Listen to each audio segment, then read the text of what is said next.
विपुल परिमाणर बेआईन cough syrup नहीं चंपट मारुवा बेले एक ऑटो और बाइक को धक्का दे दुर्घटनाग्रस्त होइथिला कार पर सही कार भितरु कफ सिरप जबत करा जिबा सह 3 जण माफिया को गिरफ्त करा जाइछि।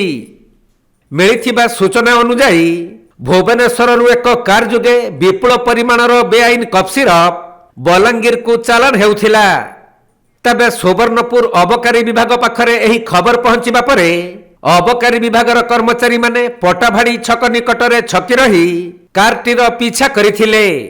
यह देखि कार रे कफ सिरप नहीं जाउथबा माफिया माने अबकारी विभाग को चकमा देबा पई अति द्रुत गति रे गाड़ी चलाई चंपट मारिबा को चेष्टा करथिले। एतिकी बेले रास्ता कड़रे थिबा एक ऑटो और बाइक को कारटी सख्त धक्का देई दुर्घटनाग्रस्त होइथिला।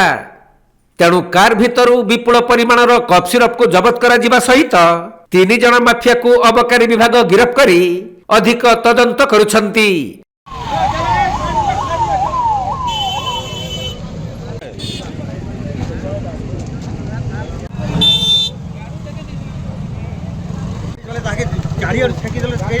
सुवर्णपुर जिला प्रतिनिधि पीतांबर महापात्र रिपोर्ट कोणार्क लाइव।